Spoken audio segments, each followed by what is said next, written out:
We journey together to a place where human history began to take its most transformative shape, a landscape where two great rivers carved the foundations of everything we recognize as civilization today. Before we begin this journey through time, I'd like to ask a small favor. If you're finding comfort in these historical narratives as you drift towards sleep, please take a moment to subscribe to this channel and leave a like on this video. It helps others discover these calming stories and allows us to continue creating content that blends education with relaxation.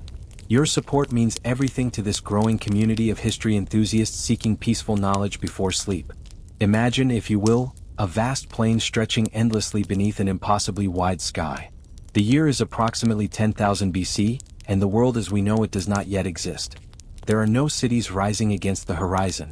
No written words preserve the thoughts of those who came before. No wheels turn upon roads connecting distant places.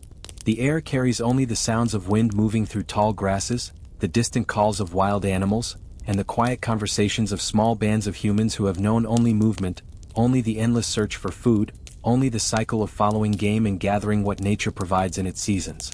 But here, in this particular corner of the ancient world, something unprecedented is about to unfold. The glaciers that have locked much of the Earth's water in frozen masses for countless millennia are beginning their slow retreat. The climate warms gradually but perceptibly.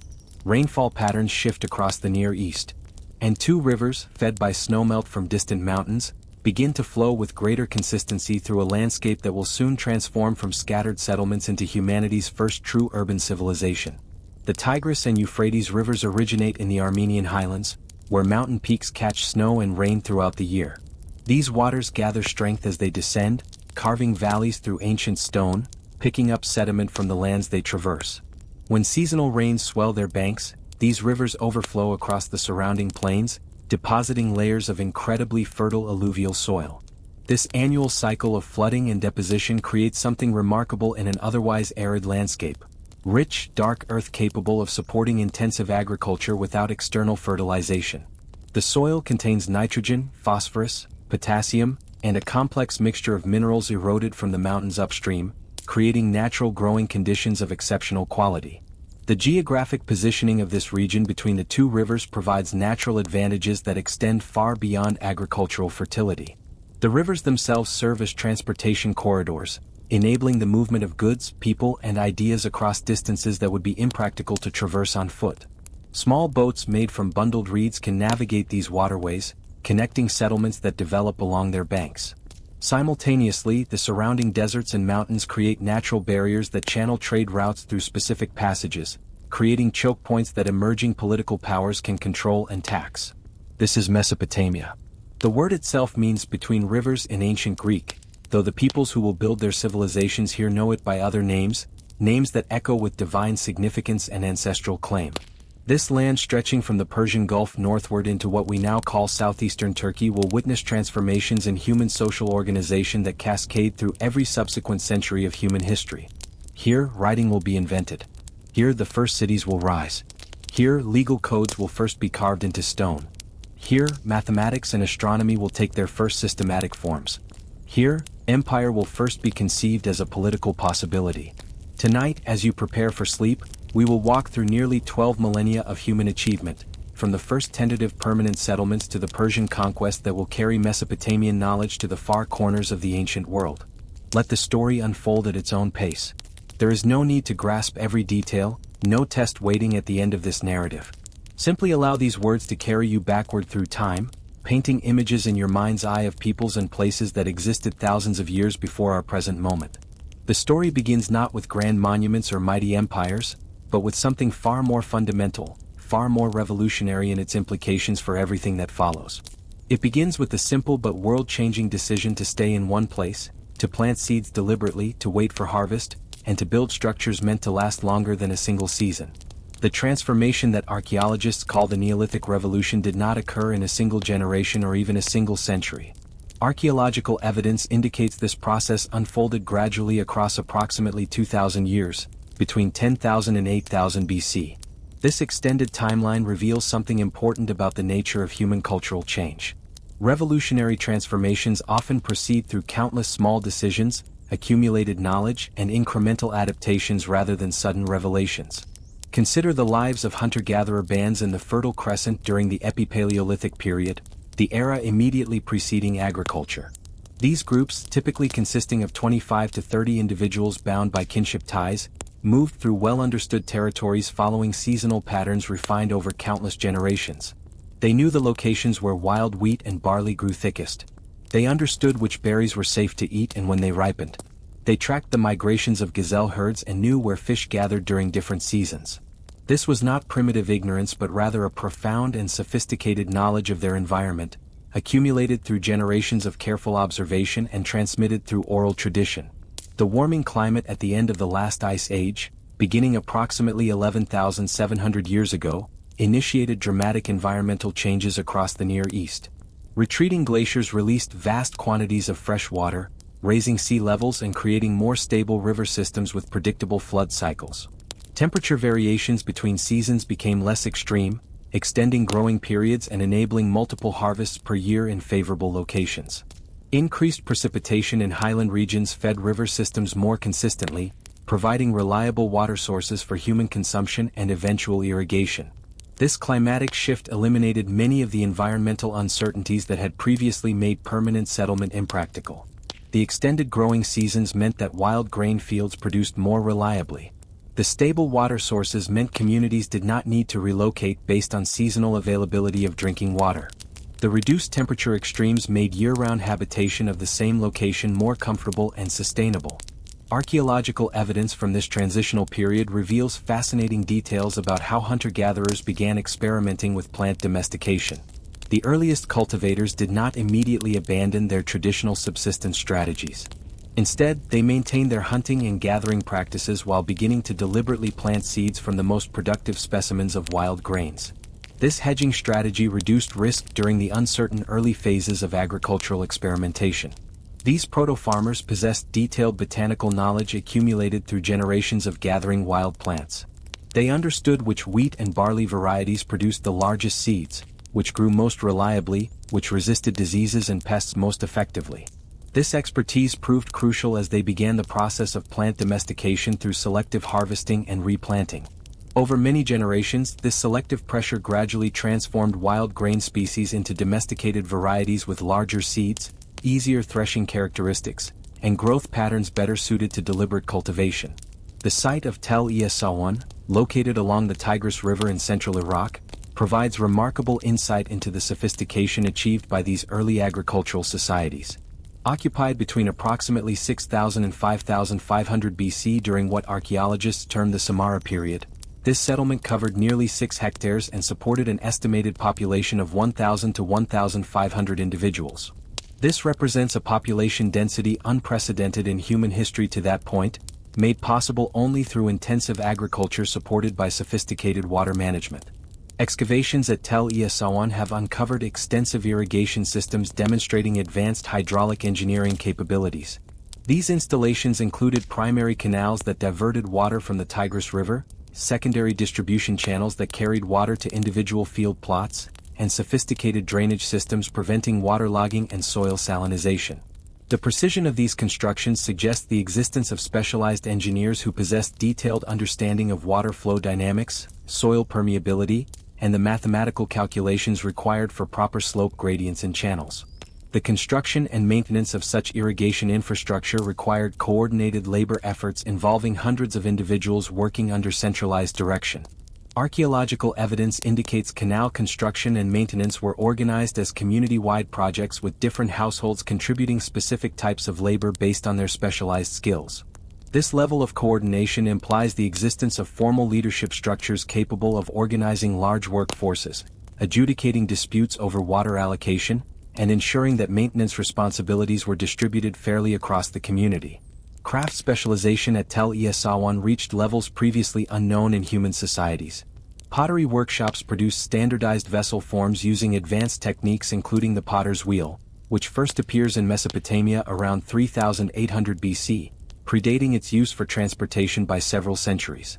These ceramic products displayed not merely functional utility but artistic sophistication, including painted decorations, sculptural details, and symbolic motifs suggesting the development of shared cultural meanings and aesthetic values. The standardization of pottery forms implies quality control procedures and specialized training that created distinct occupational identities separate from food production. Textile production at the site involved cultivation of flax for linen and domestication of sheep for wool production.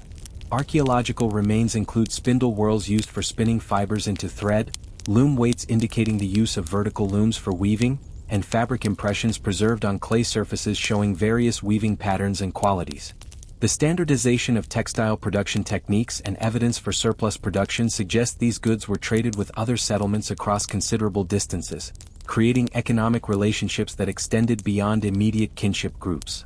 The settlement of Chogamami, located in the Diyala River Valley east of modern Baghdad, represents another crucial example of early urban development in Mesopotamia.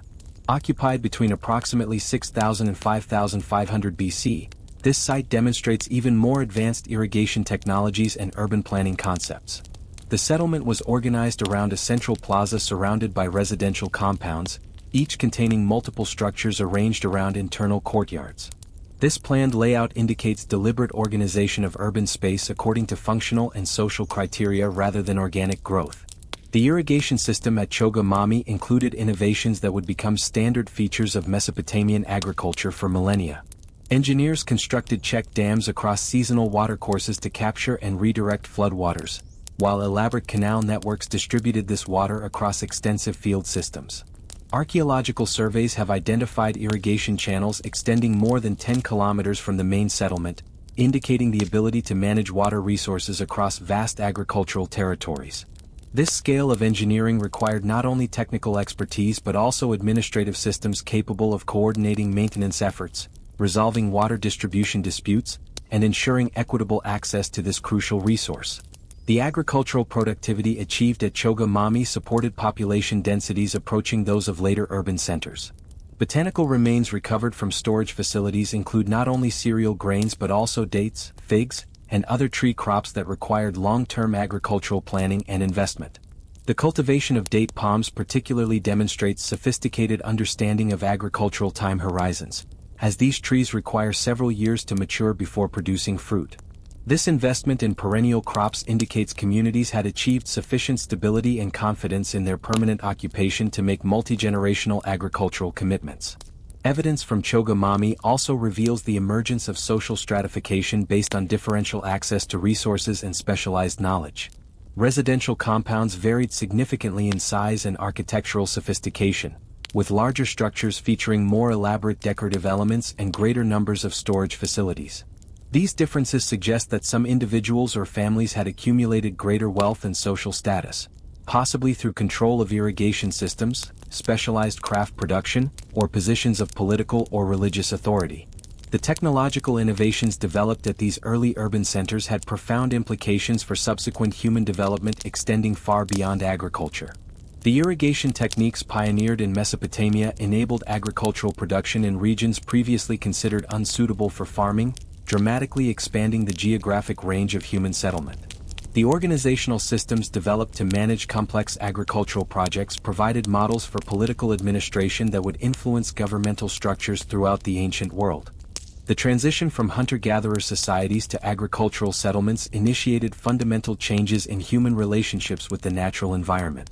Rather than adapting subsistence strategies to existing ecological conditions, agricultural communities began actively modifying their surroundings to increase productivity and support larger populations. This shift from environmental adaptation to environmental manipulation characterizes human ecological relationships throughout subsequent history, with consequences that continue to shape our world today. The development of surplus agricultural production created the economic foundation for all subsequent forms of social complexity. The ability to support non-agricultural specialists enabled the emergence of full-time craftsmen, religious practitioners, political leaders, and military forces. These specialized roles in turn facilitated technological innovation, cultural development, and territorial expansion that would characterize the great civilizations of the ancient world. The sophisticated agricultural settlements of the 7th and 6th millennia BC established technological and social foundations for an unprecedented transformation in human organization. By 4000 BC, the accumulated innovations in irrigation, craft production, and social coordination had reached a critical threshold enabling the emergence of genuinely urban societies. The Uruk period, spanning from approximately 4000 to 3100 BC, represents the most significant developmental phase in human social organization since the Neolithic Revolution itself. The city of Uruk emerged as the prototype for all subsequent urban centers. Located on the banks of the Euphrates River in southern Mesopotamia, approximately 250 kilometers southeast of modern Baghdad, Uruk grew from a modest agricultural settlement to a sprawling metropolis covering more than 600 hectares by 3200 BC. Archaeological evidence indicates the city supported a population of approximately 40,000 inhabitants within its walls at its peak, with an additional 40,000 to 50,000 people living in surrounding agricultural territories. This makes Uruk by far the largest human settlement that had ever existed to that point in history. The physical layout of Uruk reveals sophisticated urban planning principles that would influence city design throughout Mesopotamian history. The settlement was organized around two primary religious complexes: the Inanna district dedicated to the goddess Inanna, and the Anu district associated with the sky god Anu. These sacred precincts occupied elevated positions within the city and featured monumental architecture constructed from millions of mud bricks manufactured according to standardized specifications. The most famous structure from this period is the White Temple, built atop a massive artificial platform called a ziggurat. This stepped pyramid rose approximately 13 meters above the surrounding plain and could be seen from distances of several kilometers, serving as both a religious center and a powerful symbol of the city's dominance over surrounding territories. The construction of such monumental buildings required organizational capabilities exceeding anything previously achieved in human history. The White Temple alone incorporated an estimated 1,400 tons of limestone and bitumen materials transported from quarries located hundreds of kilometers away. The labor requirements for such projects involved coordinating the work of thousands of individuals across multiple construction seasons. Archaeological analysis of brick stamps and construction techniques reveals standardized production methods enabling different work crews to contribute compatible components to the overall structure.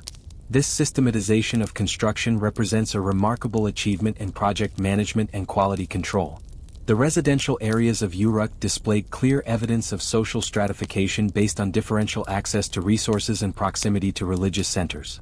Elite compounds near the temple complexes featured multi-room houses constructed around central courtyards with specialized areas for food preparation, craft production, and storage.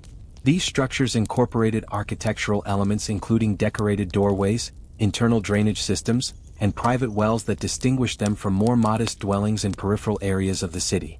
The economic foundation of Uruk's growth rested on agricultural intensification achieved through expanded irrigation systems and improved crop varieties.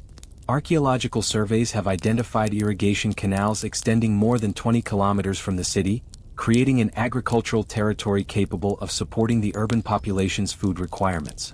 These waterworks incorporated sophisticated engineering features including sluice gates for flow control, settling basins for removing sediment, and branch channels enabling precise distribution of water to individual field systems.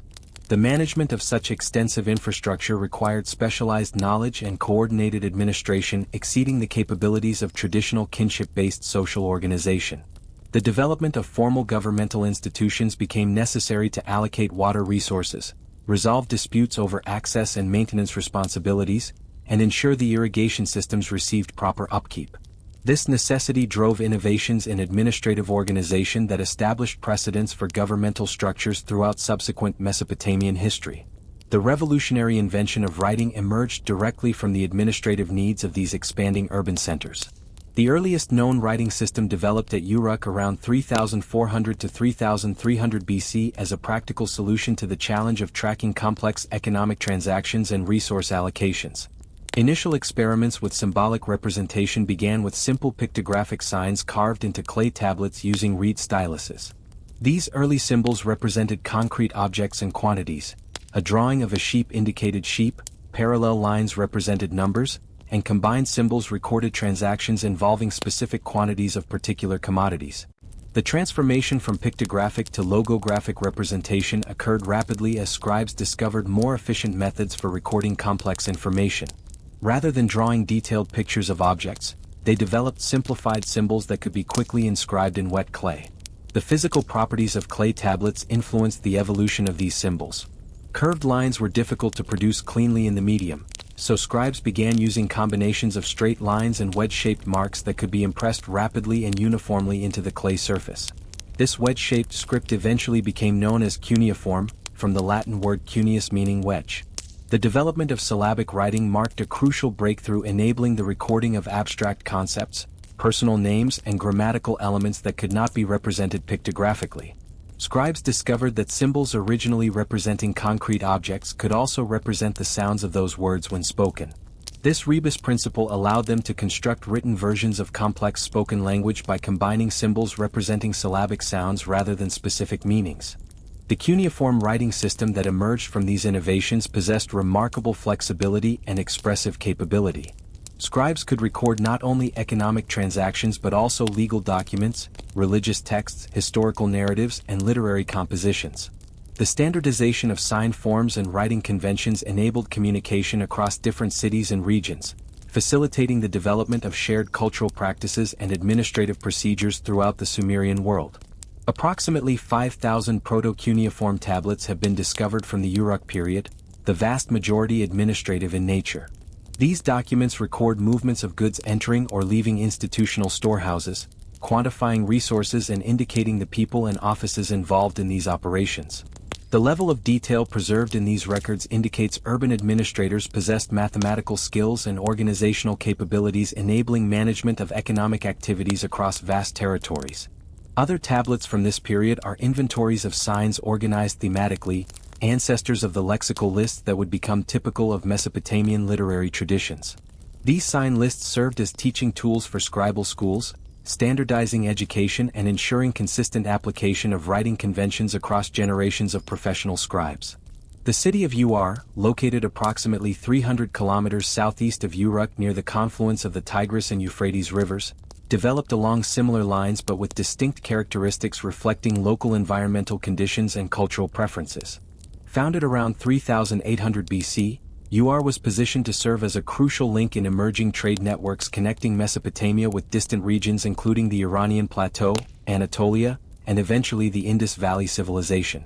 Archaeological excavations at Ur have revealed evidence of remarkable technological sophistication in metallurgy and craft production. The famous Royal Cemetery of Ur, dating to approximately 2600 BC during the early dynastic period following the Uruk era, contained artifacts demonstrating mastery of advanced metalworking techniques including granulation, filigree, and complex alloy production.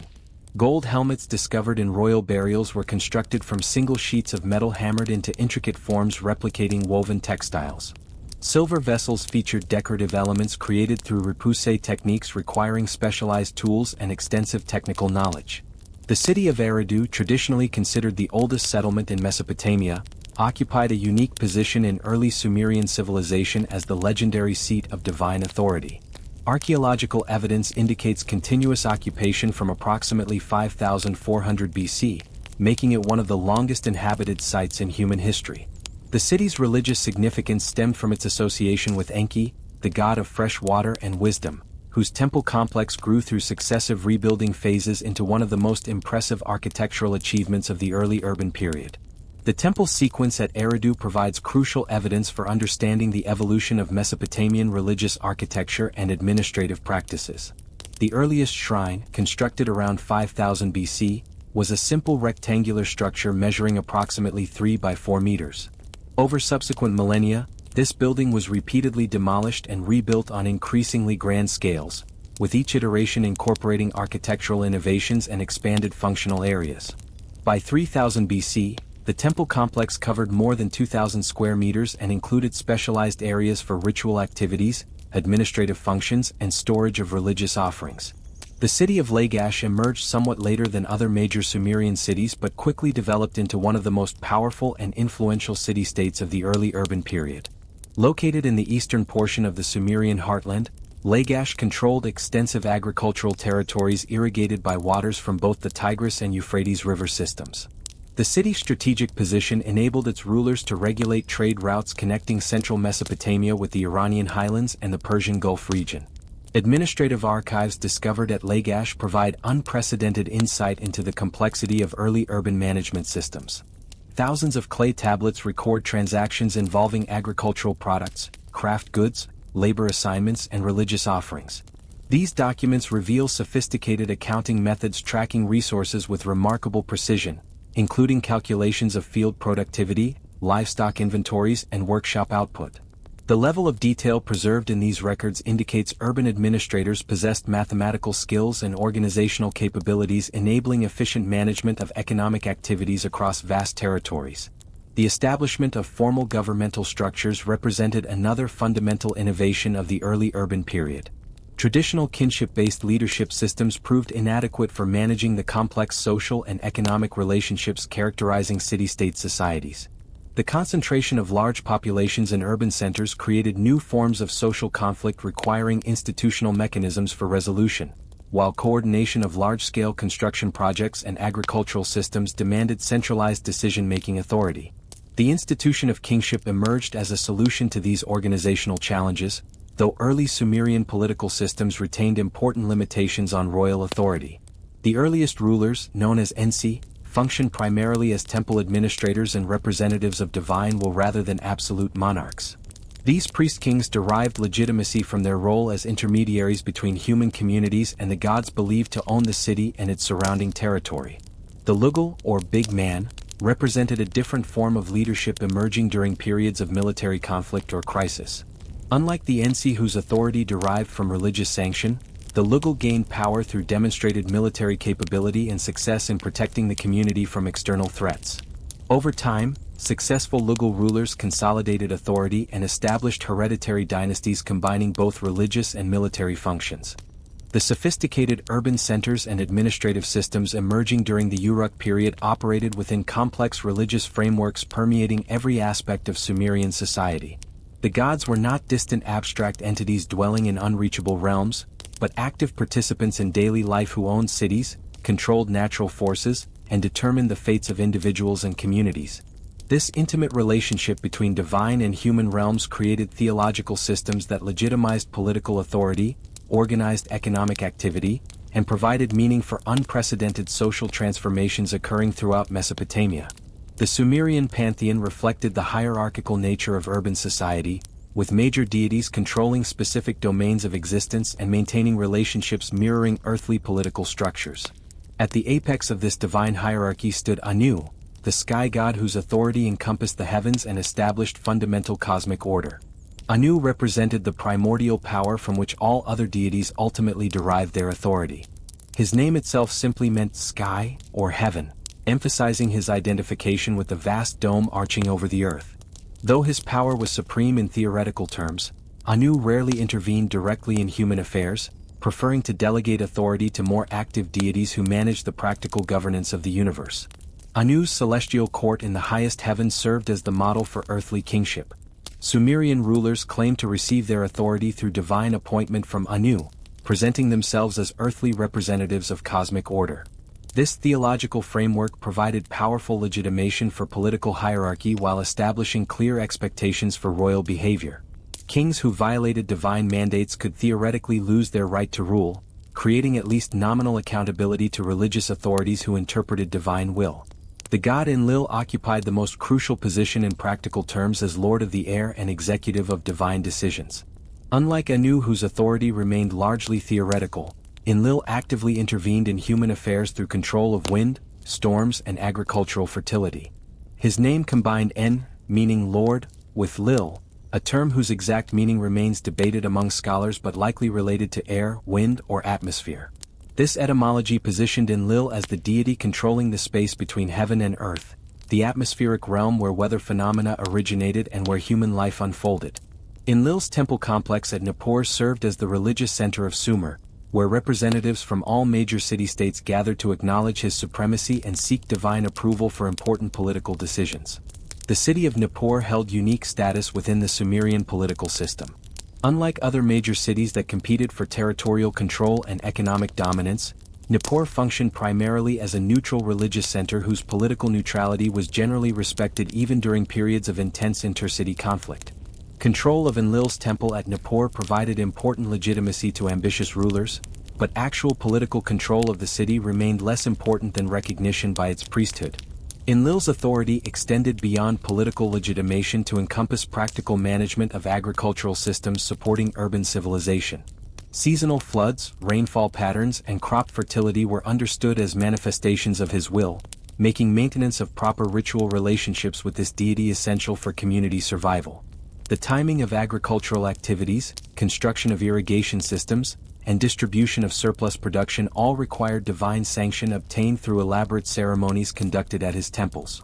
Farmers and engineers alike understood their work as cooperation with divine power rather than simple technical manipulation of natural resources. The unpredictable nature of Mesopotamian weather patterns meant that Enlil's favor could never be taken for granted.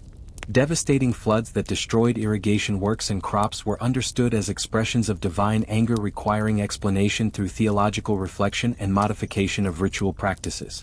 Prolonged droughts similarly indicated disruption of proper relationships between human and divine realms.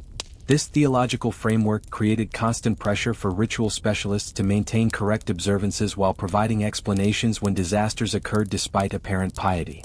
The god Enki, master of fresh water and divine wisdom, provided technological knowledge enabling human civilization to flourish in the challenging environment of southern Mesopotamia. Unlike other major deities who maintained some distance from human concerns, Enki was portrayed as actively benevolent toward humanity, providing skills and knowledge necessary for urban life. His association with the Abzu, the freshwater ocean believed to exist beneath the earth, connected him intimately with the underground water sources tapped by wells and the subterranean streams feeding springs and rivers.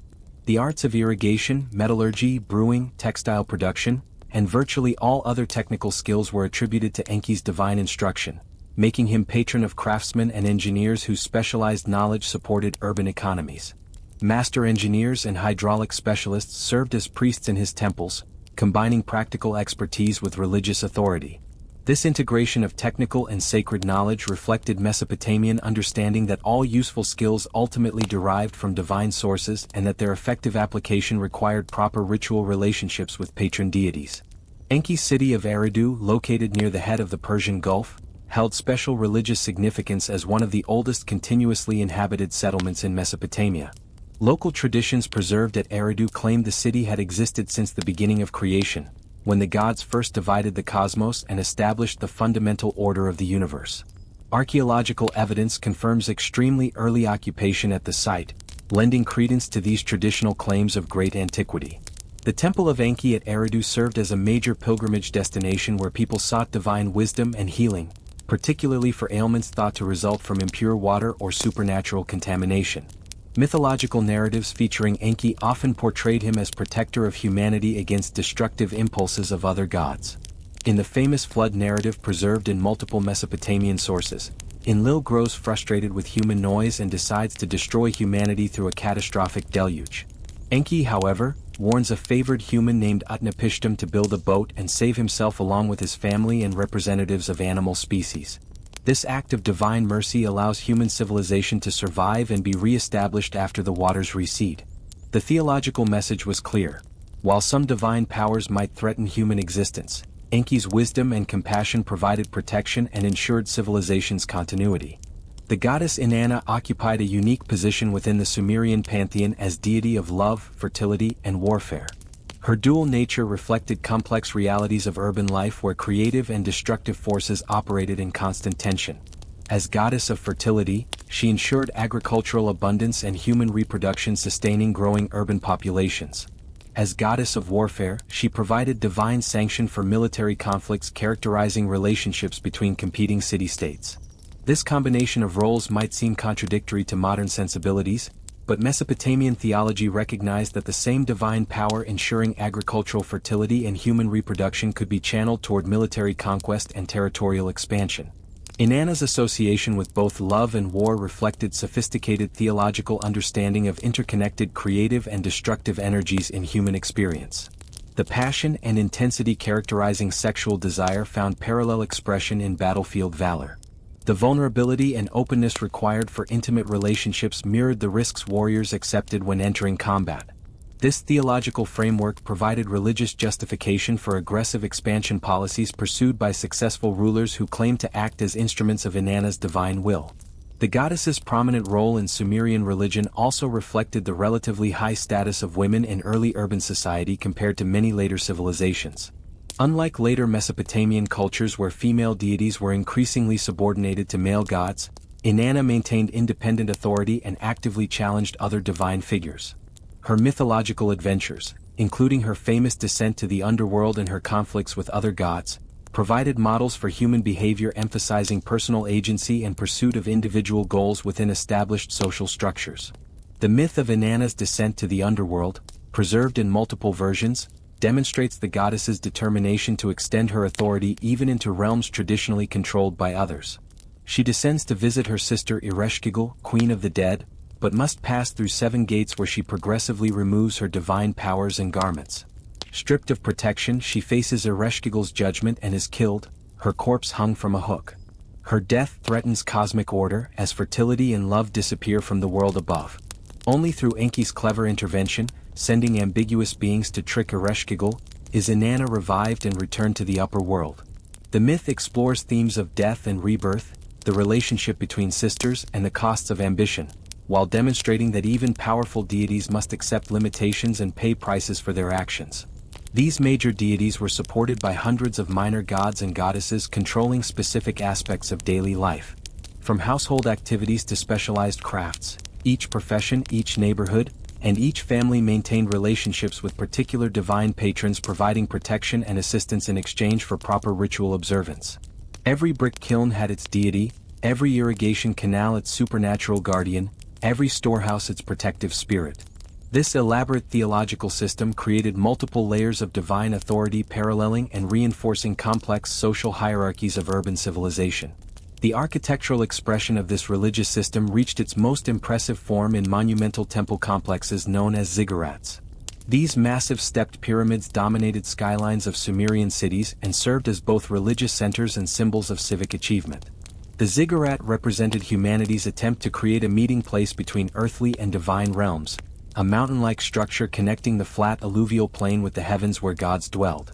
Parallel to the revolutionary developments in urban organization and writing, Mesopotamian engineers and craftsmen were developing practical innovations that solved pressing challenges of transportation, agriculture, and manufacture.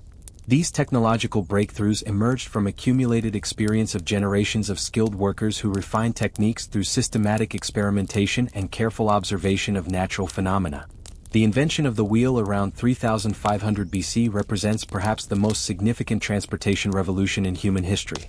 Though its development occurred through incremental improvements rather than sudden inspiration, archaeological evidence suggests the concept originated from the potter's wheel, which Mesopotamian craftsmen had been using since approximately 3800 BC to create symmetrical ceramic vessels.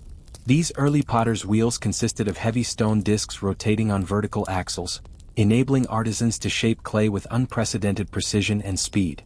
The transition from potter's wheel to transportation device required solving complex engineering challenges related to axle construction, bearing systems, and load distribution. Early wheels were solid wooden discs cut from single tree trunks with holes drilled through their centers to accommodate wooden axles. These primitive wheels were extremely heavy and generated substantial friction, limiting effectiveness for long-distance transportation. However, they proved invaluable for short-distance movement of heavy materials within urban construction sites and agricultural areas. The development of spoked wheels around 3000 BC marked a crucial advancement, dramatically improving transportation efficiency. Sumerian craftsmen discovered that wheels constructed with wooden spokes radiating from central hubs could support equivalent loads while weighing significantly less than solid disc wheels. This innovation required sophisticated understanding of structural engineering principles, as spokes had to be precisely positioned and securely attached to distribute weight evenly across the wheel's circumference. The construction of spoked wheels demanded specialized woodworking techniques and tools, pushing Mesopotamian craftsmanship to new levels of precision. Artisans developed bronze saws, chisels, and boring tools, enabling creation of standardized wheel components with consistent dimensions and tolerances. The assembly process required careful measurement and fitting to ensure completed wheels would rotate smoothly and maintain structural integrity under heavy loads. Master wheelwrights emerged as highly valued specialists whose expertise commanded premium compensation and social recognition. The integration of wheeled vehicles into Mesopotamian transportation systems revolutionized trade relationships and military capabilities throughout the region. Two-wheeled carts pulled by domesticated donkeys could transport loads of grain, textiles, and manufactured goods across distances impractical for human porters. Four-wheeled wagons provided platforms for moving massive stone blocks and timber beams required for monumental construction projects. The standardization of wheel sizes and axle dimensions enabled development of road systems with consistent track widths facilitating interregional commerce. Military applications of wheel technology produced the war chariot, a revolutionary weapons platform transforming battlefield tactics throughout the ancient Near East. Early Sumerian chariots were heavy four-wheeled vehicles serving primarily as mobile command posts and platforms for archers. The solid wooden wheels and crude suspension systems of these early chariots limited speed and maneuverability, but they provided psychological advantages through imposing appearance and elevated positions for commanders and elite warriors. The development of the plow around 3500 BC represented a fundamental advancement enabling cultivation of heavier soils and larger field areas than had been possible with simple digging sticks and hoes. Early plows were basic wooden implements scratching shallow furrows in prepared soil, but they significantly reduced labor required for field preparation and enabled farmers to work larger areas within optimal planting seasons. The development of ox-drawn plows around 3000 BC multiplied agricultural productivity by harnessing animal power for field cultivation. These improved implements featured bronze-tipped plowshares that could cut through root systems and break up compacted soil more effectively than wooden points. The use of domesticated cattle as draft animals required new techniques for animal training, harness construction, and field management transforming traditional farming practices. Mesopotamian farmers discovered that systematic plowing could improve soil fertility by burying crop residues and weeds that decomposed to provide nutrients for subsequent plantings. The practice of cross-plowing, where fields were cultivated in perpendicular directions, broke up soil clods more thoroughly and created better seedbed conditions. These techniques enabled farmers to maintain productive agriculture on the same fields for extended periods without lengthy fallow periods characterizing earlier farming systems. The integration of plowing with improved irrigation techniques created agricultural systems capable of supporting much larger urban populations than had been possible with earlier farming methods. Mesopotamian engineers developed sophisticated field layouts combining drainage channels, irrigation ditches, and plowed furrows in coordinated systems optimizing water distribution and soil management. These integrated agricultural technologies enabled cultivation of extensive territories around major cities, providing food surpluses necessary to support specialized craftsmen, administrators, and military forces. Bronze metallurgy represented another revolutionary technological advancement transforming tool production and establishing foundations for Bronze Age civilizations. Mesopotamian craftsmen had been working with native copper since approximately 4500 BC, learning to shape the malleable metal through hammering and basic heating techniques. However, pure copper's softness limited effectiveness for cutting tools and weapons requiring harder, more durable materials. The discovery of bronze production around 3500 BC represented a breakthrough transforming metalworking from specialized craft into major industry.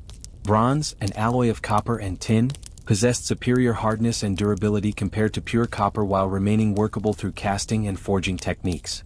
The production of bronze required access to tin deposits, which were relatively rare and often located far from copper sources, creating need for extensive trade networks connecting Mesopotamia with distant resource regions. The establishment of long-distance trade relationships for metal procurement created some of the world's first truly international commercial networks. Mesopotamian merchants developed trade routes extending from Afghanistan, where tin deposits were abundant, to Cyprus and Anatolia providing high-quality copper ores. These trading expeditions required sophisticated logistical planning, diplomatic negotiations with foreign rulers, and financial arrangements supporting extended commercial ventures. The complexity of bronze production also necessitated advances in furnace technology and metallurgical techniques, pushing Mesopotamian craftsmanship to new levels of precision. Bronze casting required careful temperature control and precise alloy ratios to produce tools and weapons with consistent quality and performance characteristics. Master metal workers developed specialized techniques for creating complex shapes through lost wax casting processes, enabling production of intricate decorative objects and precisely engineered mechanical components.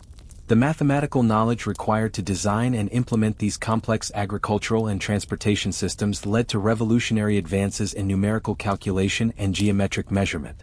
Mesopotamian mathematicians developed the sexagesimal system based on the number 60, providing more flexible calculation methods than earlier counting systems based on 10 or 12.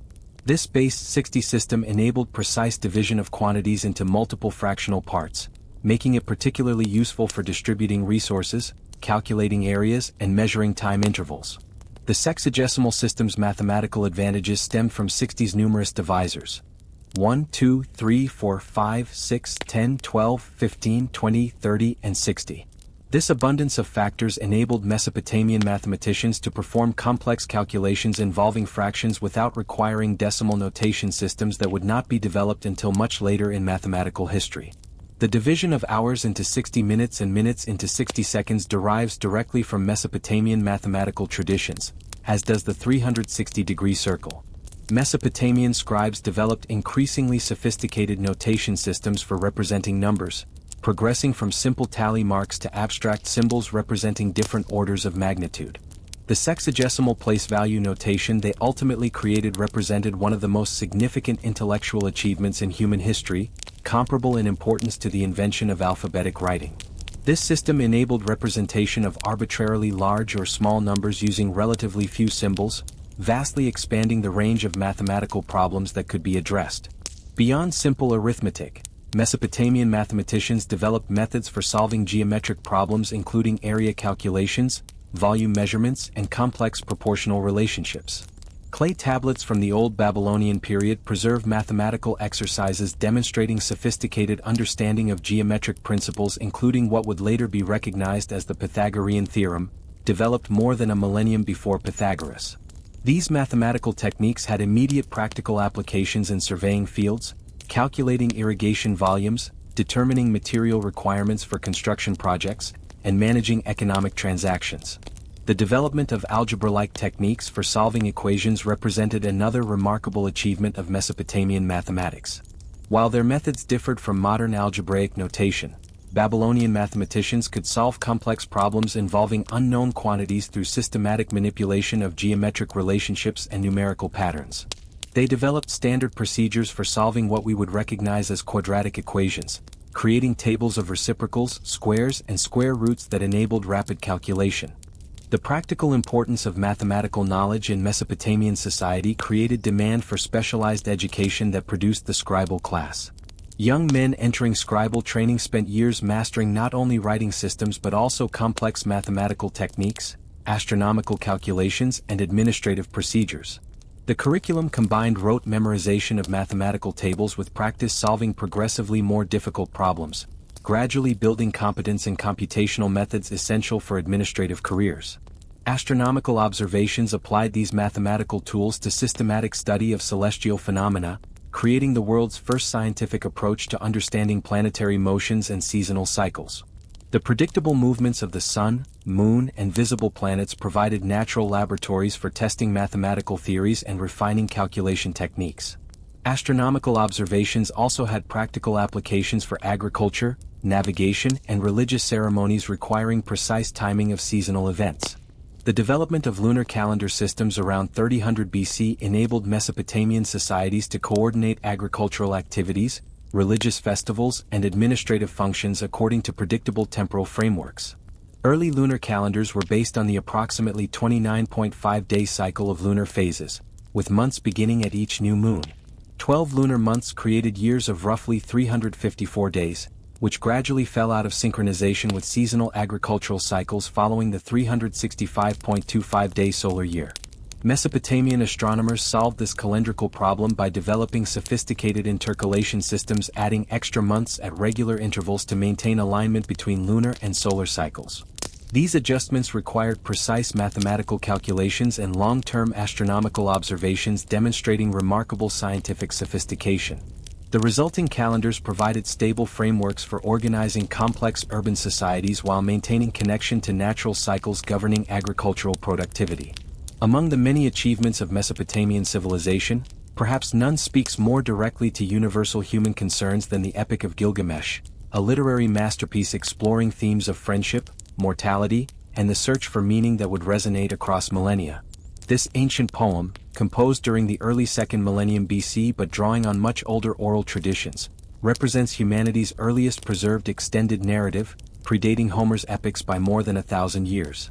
The story follows Gilgamesh, semi-divine king of Uruk, on his journey from arrogant tyrant to wise ruler, a transformation catalyzed by his deep friendship with Enkidu and his eventual confrontation with human mortality. The epic begins by introducing Gilgamesh as a powerful but oppressive ruler who abuses his authority over the people of Uruk. His superhuman strength and divine parentage, he is described as 2/3 god and 1/3 human, have made him arrogant and inconsiderate. He claims the right to sleep with brides on their wedding nights before their husbands, exhausts the young men of the city with constant demands for labor on construction projects, and generally rules as a tyrant unconstrained by consideration for his subjects' welfare. The people cry out to the gods for relief from this oppression. The gods respond by creating Enkidu, a wild man who lives among animals on the open steppe, drinking at waterholes with gazelles and grazing on grass like cattle. He knows nothing of human civilization, having never encountered other people. Enkidu is covered with hair like an animal, possesses enormous physical strength matching Gilgamesh's own power, and embodies natural innocence uncorrupted by civilization's complexities. The gods design Enkidu specifically to serve as Gilgamesh's equal, someone who can challenge the king and redirect his energies toward more worthy pursuits. A trapper discovers Enkidu drinking at a waterhole and becomes frightened by this wild man who disrupts his animal snares. Following his father's advice, the trapper seeks help from Gilgamesh, who sends a temple priestess named Shamhat to civilize Enkidu. Shamhat finds Enkidu at the waterhole and seduces him, and they make love for 6 days and 7 nights. This sexual encounter proves transformative. When Enkidu returns to his animal companions, they flee from him, no longer recognizing him as one of their own. The physical act of intimacy with a human woman has fundamentally altered Enkidu, separating him forever from his animal existence. Shamhat teaches Enkidu to eat bread and drink beer, to wear clothing and to understand human customs.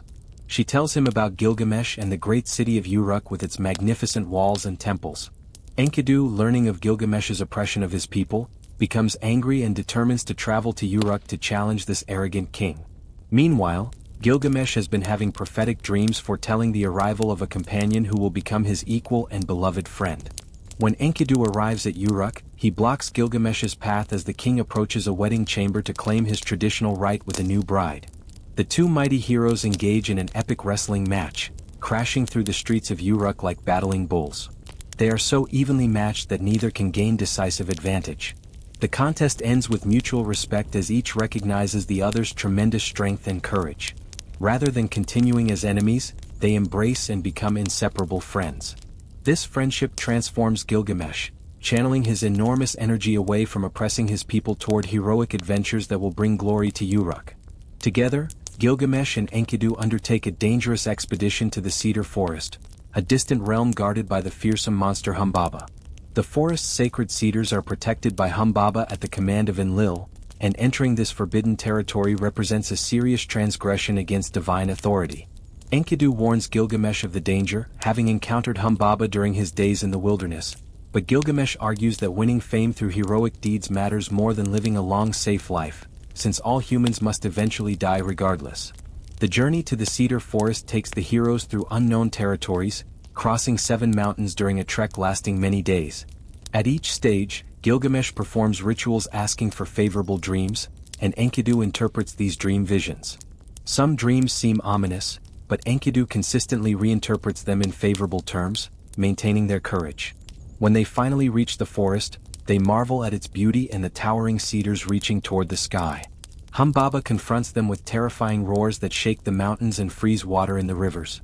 His appearance is monstrous, his breath like fire and his voice like the flood. Gilgamesh briefly loses courage, but Enkidu reminds him of their purpose and encourages him to press the attack. In the ensuing battle, the sun god Shamash aids the heroes by stirring up great winds that blind and confuse Humbaba. Defeated and pleading for mercy, Humbaba appeals to Gilgamesh's compassion, but Enkidu, worried that mercy toward such a dangerous foe might anger the gods, urges Gilgamesh to kill the guardian immediately. Together they strike the death blow and cut down the sacred cedars. Returning triumphant to Uruk with cedar logs, Gilgamesh bathes and dresses in his finest royal garments. The goddess Ishtar, goddess of love and war, sees him and is overcome with desire. She proposes marriage, offering him gifts and luxuries if he will become her consort. However, Gilgamesh rejects her advances with a long speech cataloging the terrible fates of Ishtar's previous lovers, each of whom suffered transformation or death after she tired of them. This rejection enrages the goddess. Ishtar demands from her father Anu that he send the bull of heaven to punish Gilgamesh. When Anu hesitates, Ishtar threatens to smash open the gates of the underworld and release the dead to devour the living.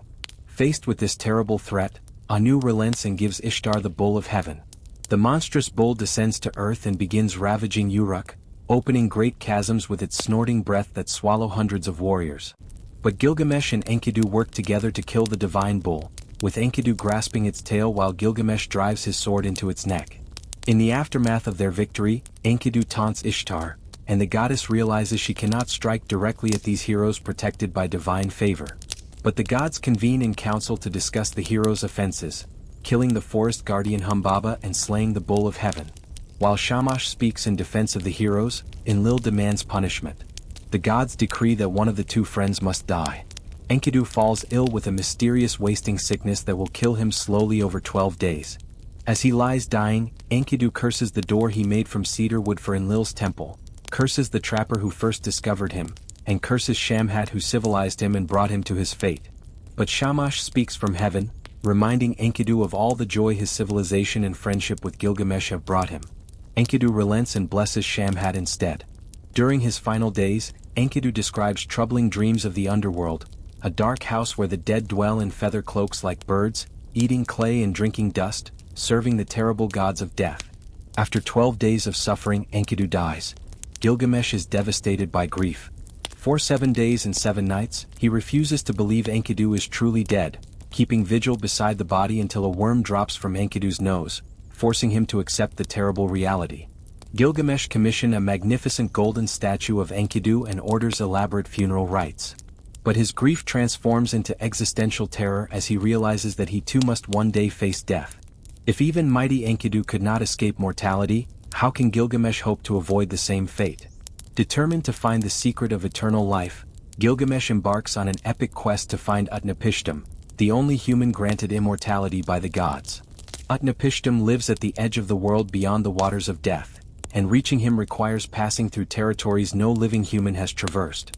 Gilgamesh travels to the mountain of Mashu at the edge of the world, where scorpion beings guard the gate of the sun. Seeing his divine nature and desperate determination, they allow him to pass through the tunnel of the sun, a journey lasting 12 leagues through absolute darkness. Emerging into the garden of the gods where gems grow on trees, Gilgamesh meets the divine tavern keeper Siduri. She advises him to abandon his quest and instead embrace the pleasures of mortal life, to eat, drink, be merry, cherish his family and find joy in simple daily pleasures. But Gilgamesh, still consumed by grief and fear, refuses this wisdom and demands directions to Utnapishtim. Siduri reluctantly tells him he must cross the waters of death with the ferryman Urshanabi. The crossing is perilous, requiring hundreds of punting poles because the waters of death destroy anything they touch. Gilgamesh and Urshanabi navigate carefully, using each pole only once before it is destroyed. They finally reach Utnapishtim's distant shore, and Gilgamesh asks how a mere mortal obtained eternal life. Utnapishtim tells the story of the great flood sent by Enlil to destroy humanity because their noise disturbed his sleep. The god Ea, friend to humanity, warned Utnapishtim to build a boat and save himself, his family and representatives of all living creatures. After the flood subsided and the gods regretted their destructive impulse, Enlil granted Utnapishtim and his wife immortality as compensation and penance. But this was a unique event that cannot be repeated. Utnapishtim challenges Gilgamesh to resist sleep for 7 days and 7 nights as a test of whether he has the strength to resist death. Gilgamesh immediately fails, falling asleep before Utnapishtim finishes speaking. He sleeps for 7 days while Utnapishtim's wife bakes a loaf of bread each day to mark the time. When Gilgamesh awakens, he must confront his failure and accept that he cannot overcome human limitations. Taking pity on Gilgamesh's despair, Utnapishtim tells him of a plant growing at the bottom of the ocean that restores youth. Gilgamesh ties stones to his feet and descends to the ocean floor, gathering the plant. He plans to bring it back to Uruk and test it on an old man before using it himself. But during his return journey, while bathing in a pool, a serpent smells the plant's sweet fragrance and steals it, immediately shedding its skin and becoming young again. Gilgamesh weeps, realizing he has lost his final chance for immortality. Returning empty-handed to Uruk, Gilgamesh finds himself back where he started, still mortal, still destined to die. But his journey has transformed him. He no longer seeks to escape death but instead accepts his mortality and finds meaning in his mortal accomplishments. He shows Urshanabi the magnificent walls of Uruk, the great city he has built, and takes pride in his legacy. The poem ends by returning to its beginning, describing Uruk's walls and inviting readers to walk around them and marvel at their construction, to recognize that while Gilgamesh himself will die, his achievements will endure. The epic's themes resonate across millennia because they address fundamental aspects of the human condition that transcend any particular culture or time period. The exploration of friendship's transformative power, the inevitability of death and the search for meaning despite mortality, the tension between civilized life and natural existence, the proper relationship between humans and gods. These concerns remain as relevant today as when the poems were first composed more than 4,000 years ago. The Epic of Gilgamesh established narrative patterns and thematic explorations that would influence literary traditions throughout subsequent history, making it not merely an archaeological curiosity but a living work of literature that continues to speak to fundamental human concerns. The sophisticated metallurgical techniques and international trade networks emerging from Mesopotamian innovation created technological and economic foundations for unprecedented political transformation. By 2400 BC, accumulated wealth from bronze production, long-distance commerce, and agricultural intensification had concentrated sufficient resources in the hands of ambitious rulers to support military campaigns extending far beyond traditional city-state boundaries. Sargon of Akkad emerged from obscurity around 2334 BC to establish the most extensive territorial dominion the world had yet witnessed. Unlike previous Mesopotamian rulers who had contented themselves with hegemony over neighboring city-states, Sargon conceived and executed systematic campaigns of conquest bringing diverse peoples and regions under unified imperial administration. His origins remain shrouded in legendary accounts describing his discovery as an infant floating in a reed basket on the Euphrates River, but historical evidence indicates he began his career as cupbearer to Uarzababa, king of the Sumerian city-state Kish. Sargon's rise to power coincided with increasing tensions between Sumerian city-states and Semitic-speaking populations who had been gradually infiltrating Mesopotamia from surrounding desert regions. These Semitic groups, known collectively as Akkadians, had adopted many aspects of Sumerian civilization while maintaining distinct linguistic and cultural identity. They served as merchants, soldiers, and administrators within Sumerian cities but remained politically subordinate to established Sumerian elites. Sargon's genius lay in recognizing that this growing Akkadian population could provide military and administrative foundation for a new form of political organization transcending traditional city-state boundaries. The conquest of Uruk around 2334 BC marked the beginning of Sargon's imperial campaigns and demonstrated military innovations enabling Akkadian success.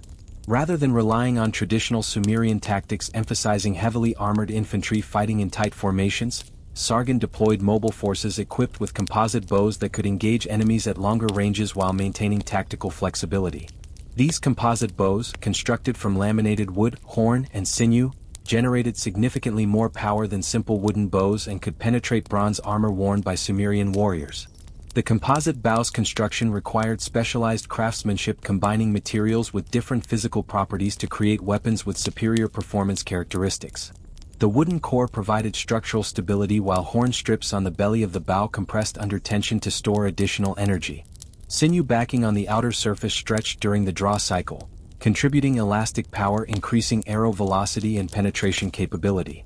The assembly process involved careful layering of these materials with animal-based adhesives followed by extended curing periods lasting several months.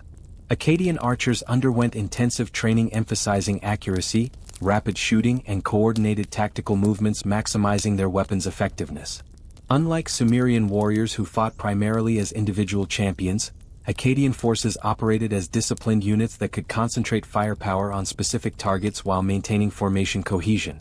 This tactical approach proved devastatingly effective against traditional Sumerian armies whose heavy infantry formations became vulnerable targets for mass archery attacks. The siege of Uruk lasted several months and showcased Akkadian innovations in siege warfare that would become standard features of ancient military practice. Sargon's engineers constructed earthwork ramps enabling attackers to approach city walls at elevated levels, while mobile siege towers provided protected platforms for archers to engage defenders. The systematic investment of the city prevented relief forces from reaching defenders and gradually weakened their resolve through hunger and disease. The fall of Uruk sent shockwaves throughout the Sumerian world and demonstrated that traditional defensive strategies were inadequate against Akkadian military innovations. City walls that had previously provided reliable protection became obstacles that could be overcome through patient siege operations and superior military engineering. The psychological impact of Uruk's defeat encouraged other Sumerian cities to submit to Akkadian authority rather than face similar prolonged sieges devastating their populations and economies. Sargon's subsequent campaigns against Ur and Lagash followed similar patterns of systematic siege operations combined with diplomatic negotiations offering favorable terms to cities submitting voluntarily. This approach enabled rapid territorial expansion while minimizing destruction that would have resulted from prolonged military resistance. Cities accepting Akkadian rule retained local institutions and religious practices while acknowledging Sargon's supreme authority and contributing military forces and tribute to support imperial administration. The conquest of the Sumerian heartland provided Sargon with economic resources and administrative expertise necessary to extend Akkadian control throughout Mesopotamia and beyond. The agricultural surplus generated by Sumerian irrigation systems supported large standing armies required for extended campaigns, while Sumerian scribal traditions provided bureaucratic capabilities for managing diverse territorial holdings. The integration of Akkadian military innovations with Sumerian administrative systems created hybrid imperial structures proving remarkably effective for governing multi-ethnic populations across vast distances. The establishment of Akkad as imperial capital around 2330 BC marked the beginning of systematic imperial administration influencing governmental practices throughout subsequent Mesopotamian history.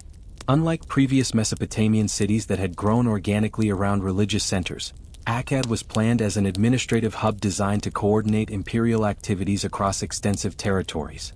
The city featured specialized districts for different governmental functions, including military headquarters, diplomatic quarters, and archives for storing massive documentation required for imperial management. The location of Akkad near the confluence of the Tigris and Euphrates rivers provided strategic advantages for controlling transportation and communication throughout the empire. River traffic carrying tribute, trade goods, and official correspondence converged at the capital, enabling central authorities to monitor economic activities and maintain contact with distant provinces.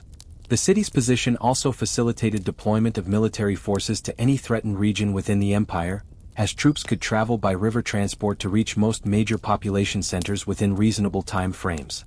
According to tradition, Sargon's army consisted of 5,400 professional soldiers who daily ate in the presence of Sargon, indicating a standing army maintained through regular provisioning rather than seasonal levies. This represents one of the first standing professional armies in history, providing Sargon with rapid response capabilities and consistent tactical standards that could be maintained across diverse operational environments. The reign of Naram-Sin, Sargon's grandson who ruled from approximately 2254 to 2218 BC, marked the zenith of Akkadian imperial power and witnessed revolutionary developments in royal ideology influencing Mesopotamian political concepts for millennia. Unlike his predecessors who had claimed divine sanction for their authority, Naram-Sin declared himself an actual god and demanded worship from subjects as a living deity. This unprecedented assertion of divine kingship represented fundamental departure from traditional Mesopotamian concepts of royal legitimacy. The famous victory stele of Naram-Sin discovered at Susa in western Iran provides vivid documentation of this revolutionary royal ideology while demonstrating artistic sophistication achieved during the Akkadian period. The monument depicts the king wearing the horned crown of divinity while leading troops up a mountain slope toward defeated enemies. The composition breaks with traditional Mesopotamian artistic conventions by showing the king at a scale larger than other figures and positioning him in dynamic interaction with landscape rather than in static ceremonial poses. The artistic innovations and divine royal ideology reaching their peak under Naram-Sin could not prevent gradual weakening of Akkadian imperial control becoming increasingly evident during the late 23rd century BC. The vast territorial extent of the empire strained administrative resources beyond sustainable limits, while prolonged military campaigns depleted professional armies that had enabled initial conquest. Rebellions erupted throughout the empire as local populations, initially cowed by Akkadian military superiority, recognized that imperial forces were overextended and vulnerable to coordinated resistance. The Gutian invasions from the Zagros Mountains delivered the final blow to Akkadian power around 2154 BC. These nomadic peoples, whom Mesopotamian texts describe as fierce mountain warriors who knew no restraint, swept down from highland territories to overrun exhausted Akkadian armies. Unlike previous conflicts involving organized states with similar military technologies, the Gutian assault represented collision between settled civilization and nomadic warrior culture, exposing fundamental weaknesses in imperial defensive systems. The Gutians possessed military advantages, proving devastatingly effective against traditional Mesopotamian forces. Their cavalry units, mounted on horses rather than donkeys typically used by Mesopotamian armies, provided superior mobility and striking power that could overwhelm infantry formations before they could organize effective resistance. The nomadic lifestyle of Gutian warriors made them virtually immune to siege tactics that had proven so successful in Akkadian campaigns against fortified cities, as they possessed no permanent settlements that could be captured or destroyed. The gradual weakening of Gutian control during the early 22nd century BC created opportunities for Sumerian cities to reassert independence and begin processes of political reunification. Ur-Nammu, who established the third dynasty of Ur around 2112 BC, emerged as architect of the Sumerian Renaissance through combination of military prowess, administrative innovation, and cultural patronage, synthesizing the best elements of previous Mesopotamian civilizations. The military campaigns establishing Ur-Nammu's authority throughout Sumer required tactical innovations that could overcome both residual Gutian forces and rival Sumerian city-states that had grown accustomed to independence during the preceding century of fragmentation. Rather than relying solely on traditional infantry formations, Ur-Nammu's armies incorporated mobile units equipped with improved bronze weapons and organized according to standardized tactical doctrines, maximizing coordination between different military specialties. The restoration of unified Sumerian control enabled Ur-Nammu to implement comprehensive administrative reforms addressing institutional weaknesses that had contributed to Akkadian collapse. Rather than attempting to govern vast territories through centralized imperial bureaucracy, the Neo-Sumerian system balanced central authority with substantial local autonomy, enabling efficient administration while reducing administrative burden on royal resources. The Code of Ur-Nammu, promulgated around 2100 BC, represents the earliest comprehensive legal system in human history and established precedents for jurisprudence influencing legal development throughout the ancient world. Unlike later legal codes focusing primarily on criminal penalties, Ur-Nammu's legislation addressed civil disputes, commercial transactions, and family relationships requiring standardized procedures for resolution. The code's emphasis on monetary compensation rather than physical punishment reflected sophisticated understanding of social relationships and economic principles. The legal provisions governing agricultural disputes reveal complex property relationships that had developed in Sumerian society by the late 3rd millennium BC. The code established procedures for resolving conflicts over irrigation rights, field boundaries, and crop-sharing arrangements, reflecting the intensive agricultural system supporting Neo-Sumerian urban centers. These regulations required precise measurement techniques and standardized valuation methods, enabling consistent application across different regions and circumstances. Commercial law provisions in Ur-Nammu's code addressed expanded trade relationships connecting Neo-Sumerian cities with distant regions throughout the Near East and beyond.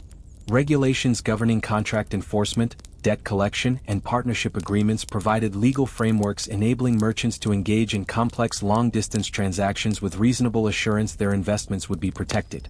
The standardization of weights, measures, and currency values facilitated interregional commerce while reducing disputes over measurement and valuation. The code's family law provisions reflected the relatively high status of women in Neo-Sumerian society while establishing clear procedures for marriage, divorce, and inheritance, protecting interests of all family members. Women retained property rights after marriage and could initiate divorce proceedings under specified circumstances, indicating legal recognition of female agency, distinguishing Sumerian law from many later legal traditions. The construction projects initiated under Ur-Nammu's patronage required coordination of massive labor forces and material resources, testing limits of Neo-Sumerian administrative capabilities. The Great Ziggurat of Ur, begun during his reign and completed under his successor Shulgi, incorporated approximately 720,000 baked bricks and required labor of thousands of workers over several construction seasons. The ziggurat rose approximately 30 meters above the surrounding plain through 3 distinct terrace levels, each constructed from millions of mud bricks manufactured according to standardized specifications. The lowest level measured roughly 64 by 46 meters at its base and stood 15 meters high, providing massive foundation for upper levels. The second terrace measured approximately 48 by 32 meters and added another 8 meters of height, while the uppermost level supported a temple structure dedicated to the moon god Nana. The construction techniques employed in the ziggurat demonstrate remarkable understanding of structural engineering principles and material science. The builders incorporated drainage systems within the structure to prevent water damage from seasonal rains and flooding. Bitumen waterproofing protected vulnerable joints and surfaces, while woven reed mats placed between brick courses provided flexibility, allowing the massive structure to settle evenly without cracking. The reign of Shulgi, Uarnamu's son who ruled from 2094 to 2047 BC, witnessed full flowering of Neo-Sumerian civilization and achievement of administrative sophistication that would not be equaled in Mesopotamia for many centuries. Shulgi's 47-year reign provided stability necessary for long-term development projects while enabling refinement of governmental institutions and cultural practices established during his father's more turbulent period of initial conquest and consolidation. The administrative systems and cultural achievements characterizing Shulgi's reign could not prevent gradual erosion of Neo-Sumerian power becoming increasingly evident during final decades of the Third Dynasty of Ur. The enormous territorial extent of the empire strained resources beyond sustainable limits, while the professional military establishment that had enabled territorial expansion consumed ever larger portions of imperial revenue. Simultaneously, Amorite nomadic groups from the Syrian desert began infiltrating Mesopotamian territories in increasing numbers, establishing settlements challenging traditional patterns of urban control over agricultural resources. The city of Babylon emerged as the most successful of these Amorite principalities under leadership of Sumuabum, who established the first dynasty of Babylon around 1894 BC. The strategic location of Babylon on the Euphrates River, approximately 85 kilometers south of modern Baghdad, provided access to both northern and southern Mesopotamian territories while controlling crucial transportation routes connecting the region with Syria and Anatolia. The ascension of Hammurabi to the Babylonian throne in 1792 BC initiated the most significant phase of territorial expansion and administrative innovation in early Mesopotamian history since the Akkadian Empire. Unlike his predecessors who had focused primarily on regional consolidation, Hammurabi conceived and executed systematic campaigns bringing virtually all of Mesopotamia under unified Babylonian control. His 43-year reign witnessed revolutionary developments in law, administration, and royal ideology influencing governmental practices throughout the ancient Near East for more than a millennium. Hammurabi's early military campaigns concentrated on eliminating remaining independent city-states in southern Mesopotamia while establishing defensive positions against potential threats from neighboring regions. The conquest of Uruk in 1787 BC brought the most prestigious Sumerian city under Babylonian control, providing both symbolic legitimacy and access to extensive agricultural territories that had supported urban civilization in the region for more than 1,500 years. The famous Code of Hammurabi, promulgated around 1750 BC, represents the most comprehensive and sophisticated legal system produced in the ancient world and established jurisprudential principles continuing to influence modern legal thinking. The Code's 282 laws addressed virtually every aspect of social and economic relationships, providing standardized procedures for resolving disputes while establishing clear penalties for various categories of offenses. The Code's organizational structure reflected sophisticated understanding of legal principles and social relationships, enabling systematic treatment of complex jurisprudential issues. The laws were arranged in logical categories progressing from general principles governing royal authority and religious obligations to specific regulations addressing commercial transactions, property rights, family relationships, and criminal penalties. This systematic organization enabled legal professionals to locate relevant provisions quickly while ensuring comprehensive coverage of potential dispute categories. The principle of proportional justice permeating Hammurabi's code established foundations for legal concepts influencing jurisprudential development throughout subsequent history. The famous eye for an eye provisions reflected sophisticated understanding of punishment theory, seeking to match penalties to offenses while preventing excessive retaliation that could destabilize social order. However, the Code's actual application of this principle varied according to social status of involved parties, with different penalties prescribed for offenses involving nobles, commoners, and slaves. The commercial law sections of Hammurabi's Code addressed complex economic relationships that had developed in Mesopotamian urban civilization, providing legal frameworks for various types of business transactions and commercial disputes. Detailed regulations governing contracts, partnerships, loans and property transfers created predictable legal environments facilitating long-distance trade and commercial investment.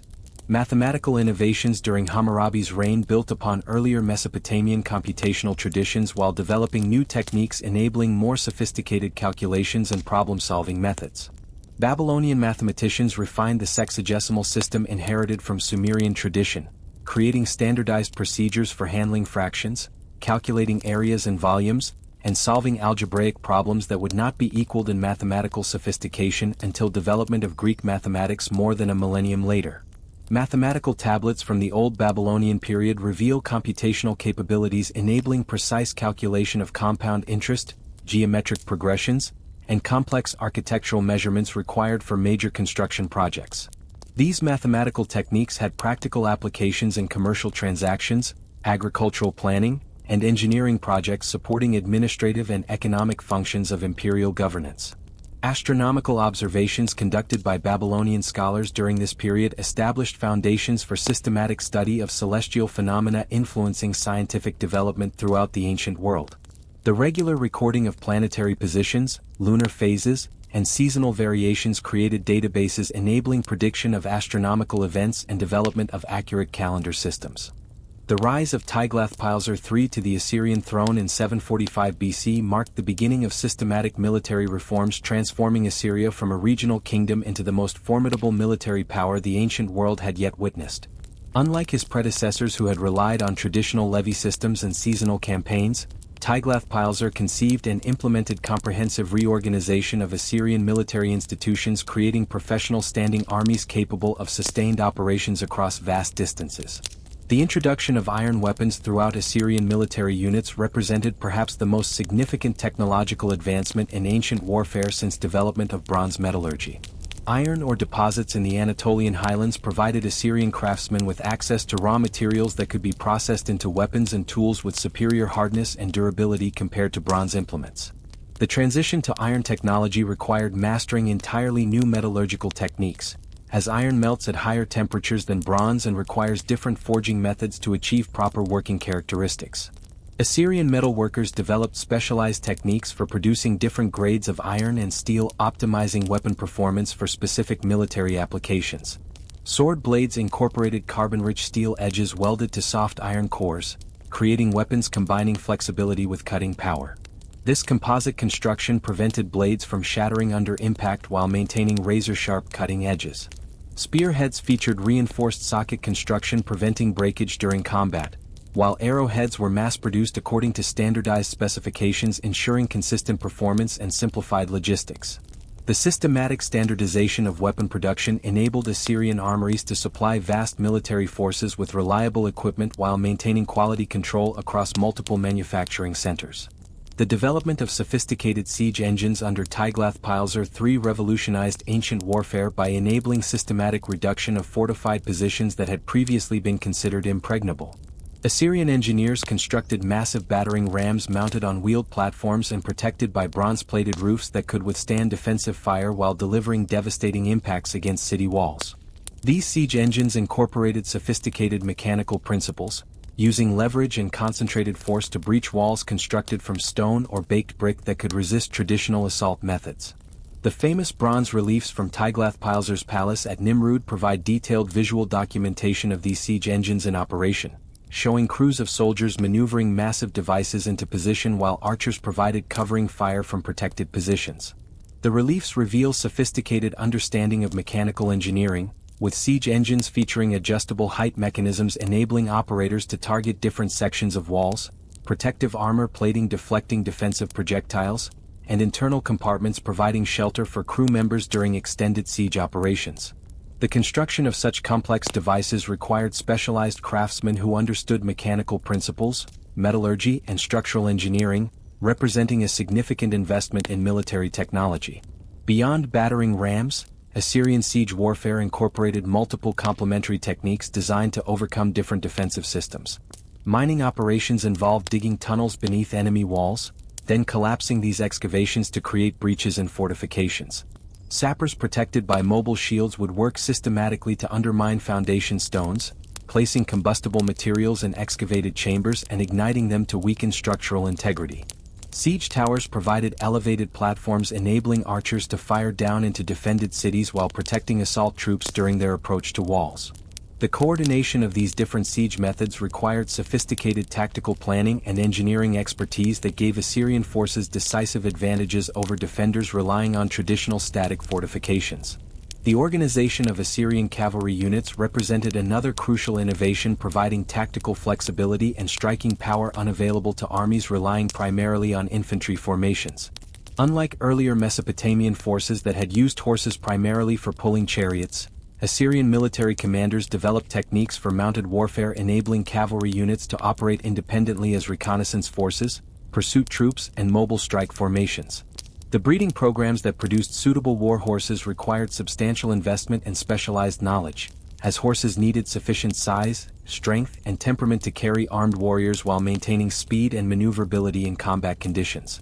Assyrian horse breeding operations concentrated on developing animals with characteristics necessary for military service in diverse terrain conditions.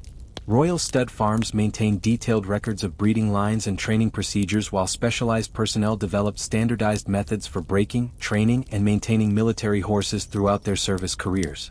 The selection criteria emphasized not only physical attributes but also temperament, as war horses needed courage to remain steady during combat while responding reliably to riders' commands. This systematic approach to horse breeding represented an early example of scientific animal husbandry applied to military purposes. The tactical deployment of cavalry forces required coordination with infantry and chariot units, maximizing advantages of each military arm while compensating for respective limitations. Assyrian battle formations typically positioned cavalry on flanks of infantry arrays, enabling mounted troops to exploit breakthrough opportunities or respond to enemy flanking movements. The mobility of cavalry units also proved invaluable for maintaining communication between different sections of extended battle lines and for pursuing defeated enemies to prevent their reorganization. Cavalry patrols operating ahead of main forces provided early warning of enemy movements while screening Assyrian deployments from hostile observation. The systematic organization of Assyrian chariot forces incorporated technological improvements, enhancing effectiveness while adapting traditional designs to contemporary battlefield conditions. Assyrian chariots featured reinforced wheel construction with iron-tired rims, providing greater durability and traction, while improved suspension systems reduced crew fatigue during extended operations. The standardization of chariot dimensions and construction methods enabled mass production techniques, equipping large numbers of units with consistent performance characteristics. Crews received specialized training emphasizing coordination between drivers and warriors while developing tactical procedures for various combat situations. Chariot warfare in the Assyrian military operated as a highly refined system combining speed, mobility, and concentrated firepower. The typical Assyrian chariot carried a three-man crew consisting of a driver controlling the horses, an archer as primary weapons operator, and a shield-bearer protecting the crew from enemy projectiles. This configuration provided superior firepower compared to earlier two-man chariots while maintaining tactical mobility. The integration of chariot forces with infantry and cavalry units required sophisticated command and control systems coordinating movements of different military arms across extended battlefields. The establishment of professional intelligence networks under Tiglath-Pileser III created information-gathering capabilities, providing Assyrian commanders with detailed knowledge of enemy capabilities, territorial resources, and political conditions throughout the Near East. These intelligence operations employed merchants, diplomats, and specialized agents who traveled throughout neighboring regions collecting information about military preparations, economic conditions, and political developments affecting Assyrian strategic planning. The systematic organization of intelligence gathering represented a level of operational sophistication unprecedented in ancient warfare. Intelligence reports preserved in Assyrian royal archives reveal remarkably sophisticated understanding of regional politics and military capabilities, enabling Assyrian rulers to exploit enemy weaknesses while avoiding unnecessary conflicts with powerful opponents. Detailed assessments of enemy troop strengths, fortification systems, and alliance relationships provided foundations for strategic planning, maximizing Assyrian advantages while minimizing risks and resource expenditures. The collection and analysis of intelligence information incorporated methods for verifying reports from multiple sources, assessing credibility of informants, and identifying disinformation, demonstrating systematic approach to intelligence analysis that would not be equaled for many centuries. Assyrian intelligence operations also included systematic efforts to destabilize enemy coalitions through diplomatic manipulation and economic pressure, weakening opposition before military campaigns began.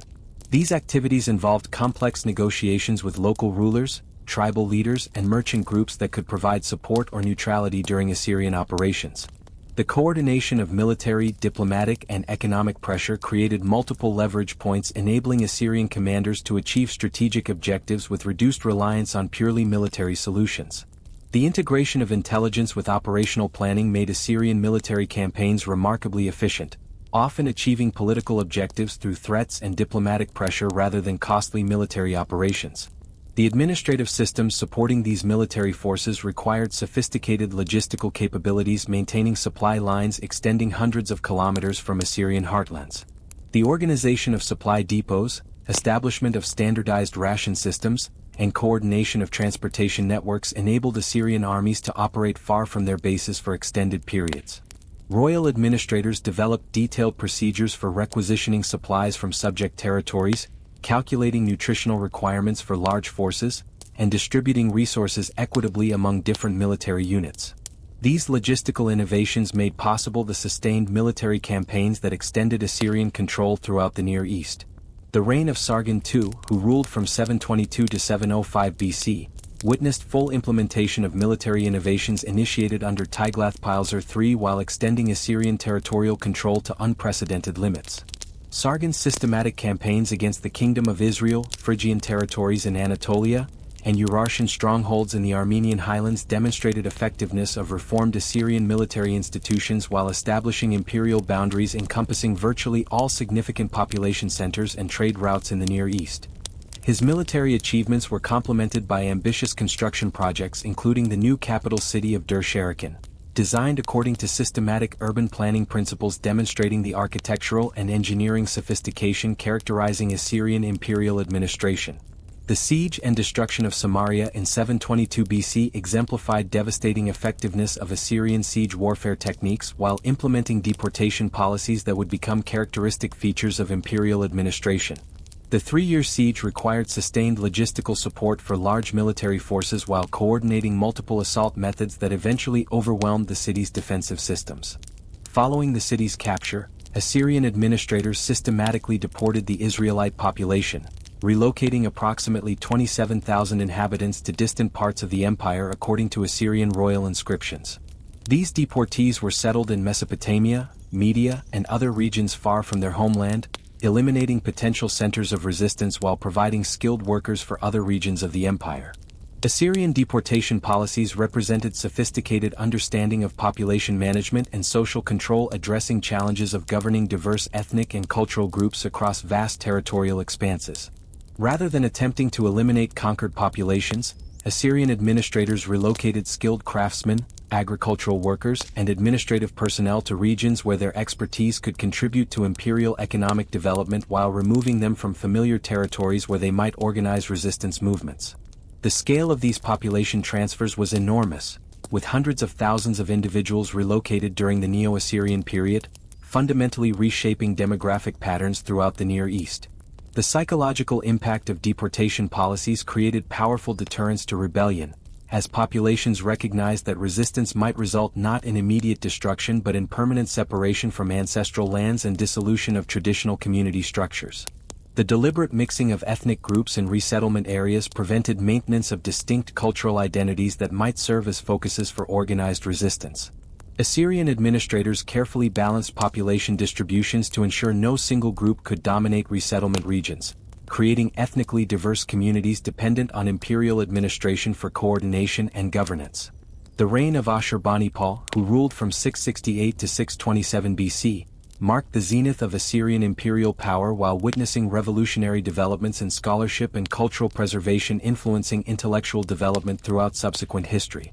Unlike his predecessors who had focused primarily on territorial expansion and military conquest, Ashurbanipal combined continued military success with systematic efforts to collect, preserve, and organize accumulated knowledge of Mesopotamian civilization.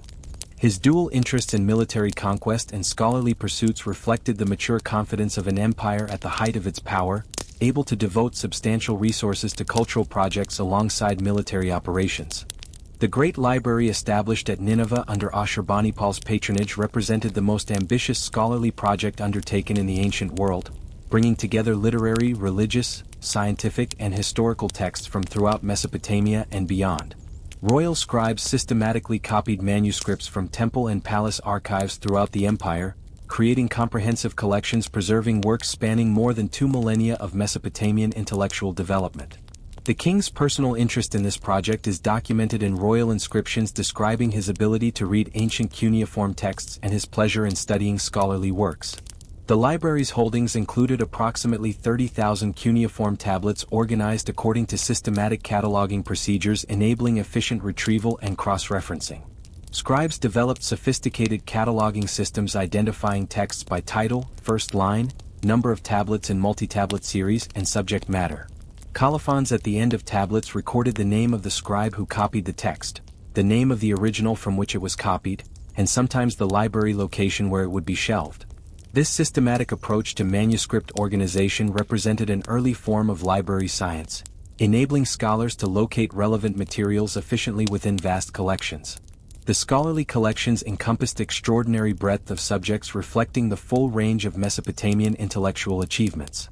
Literary texts included copies of the Epic of Gilgamesh, the Enuma Elish creation myth, the descent of Ishtar to the underworld, and countless other mythological and legendary narratives. Historical texts preserved royal inscriptions, chronicles, and king lists documenting political events across many centuries. Scientific collections included mathematical texts with problem sets and solution procedures, astronomical observations recording planetary positions and eclipse predictions, medical treatises describing symptoms and treatments for various ailments, and omen texts correlating celestial or terrestrial signs with predicted outcomes. The preservation of the Epic of Gilgamesh in its most complete form exemplifies scholarly achievements of Ashurbanipal's library project while demonstrating sophisticated literary analysis and editorial techniques employed by royal scribes. The epic's various versions and fragments collected from different cities and time periods were systematically compared and integrated to create authoritative texts preserving ancient literary traditions while ensuring their transmission to future generations. Scribes identified relationships between different versions, noting variants and attempting to reconstruct original readings where manuscripts were damaged or contradictory. This editorial work required detailed knowledge of Mesopotamian literary conventions, linguistic development, and historical context enabling accurate reconstruction of damaged or incomplete manuscripts. The library's scientific collections demonstrated Mesopotamian achievements in mathematics, astronomy, and medicine, preserving computational techniques, observational data, and theoretical frameworks representing centuries of systematic investigation and experimentation. Mathematical texts included tables of multiplication, reciprocals, squares, and square roots enabling rapid calculation, alongside problem texts demonstrating solution procedures for various types of equations. Astronomical texts recorded systematic observations of planetary positions, lunar phases, and eclipse cycles, creating databases enabling prediction of celestial events with remarkable accuracy.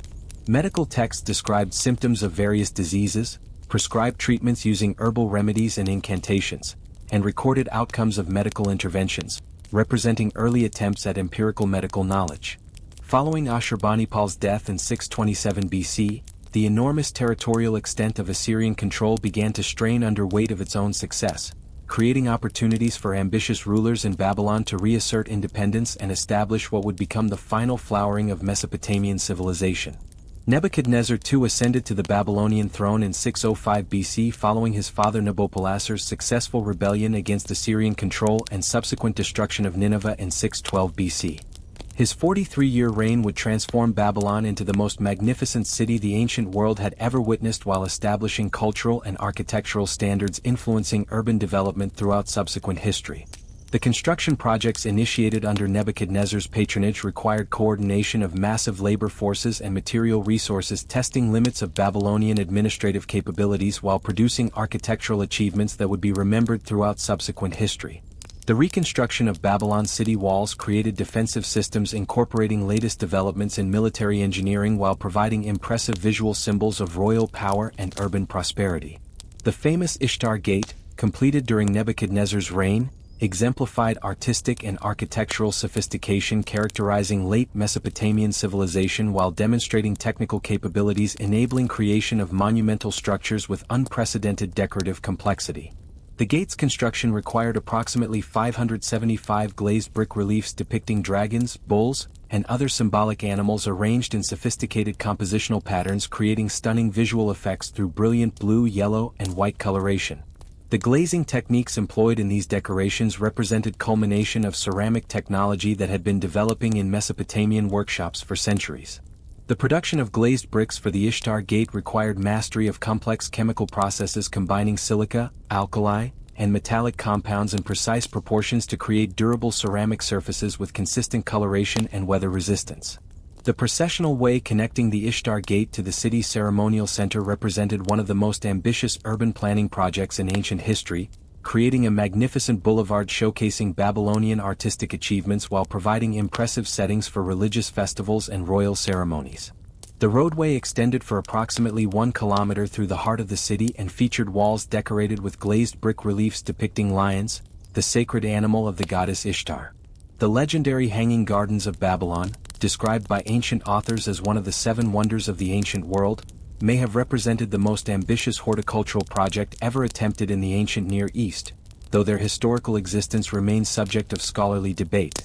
Classical sources describe elaborate terrace gardens supported by massive stone arches and irrigated through sophisticated hydraulic systems lifting water from the Euphrates River to elevated planting areas. The astronomical and mathematical achievements of Neo-Babylonian scholars represented culmination of scientific traditions that had been developing in Mesopotamian cities since the early urban period. Babylonian astronomers developed systematic methods for predicting planetary positions, lunar eclipses, and seasonal variations enabling creation of accurate ephemeris tables used throughout the ancient world for calendar calculations and agricultural planning. The rise of Cyrus the Great to power in Persia around 559 BC introduced fundamentally different approach to imperial organization combining military effectiveness with administrative flexibility and cultural tolerance. Unlike previous Near Eastern empires relying primarily on military coercion and cultural assimilation to maintain control over conquered territories, the Persian system incorporated local traditions and governmental structures while establishing overarching imperial frameworks coordinating diverse populations and regions. Persian military innovations built upon centuries of nomadic warfare traditions from the Iranian plateau while incorporating most effective techniques developed by previous Near Eastern civilizations. Persian cavalry units possessed superior mobility and tactical flexibility compared to Mesopotamian forces continuing to rely heavily on infantry formations and siege warfare techniques. The internal political conflicts plaguing Babylon following Nebuchadnezzar's death created opportunities for Persian intelligence operations and diplomatic manipulation weakening Babylonian resistance before military campaigns began. Nabonidus, who became king of Babylon in 556 BC, implemented religious policies alienating traditional Mesopotamian priesthoods while pursuing archaeological and antiquarian interests diverting resources from military preparation and frontier defense. The actual conquest of Babylon in October 539 BC occurred with remarkably little military resistance, reflecting effectiveness of Persian diplomatic preparation and extent of internal opposition to Nabonidus' rule. Contemporary sources describe the Persian army entering the city without battle while Nabonidus fled to avoid capture. The rapid and relatively peaceful transition of power enabled Cyrus to present himself as liberator rather than conqueror, facilitating integration of Mesopotamian territories into the Persian Empire while preserving administrative and economic systems that had made Babylon prosperous.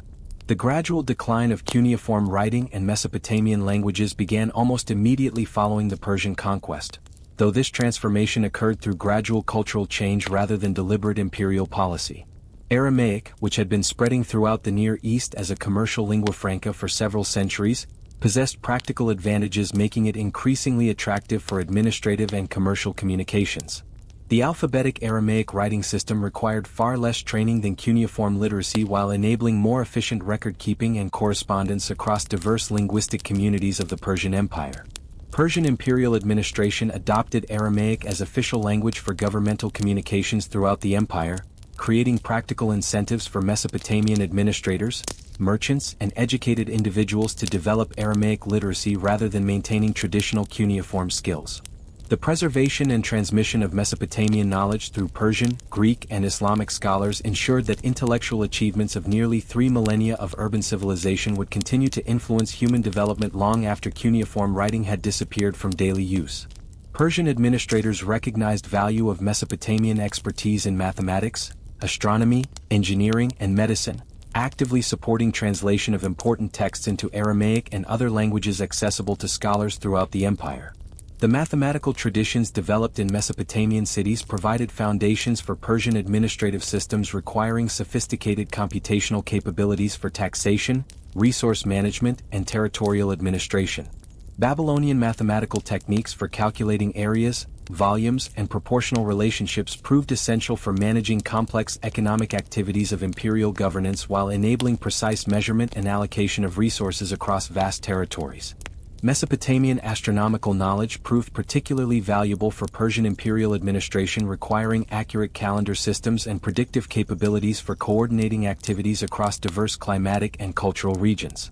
Babylonian ephemeris tables predicting lunar phases, planetary positions, and seasonal variations enabled Persian administrators to maintain consistent chronological frameworks throughout the empire while accommodating local calendar traditions.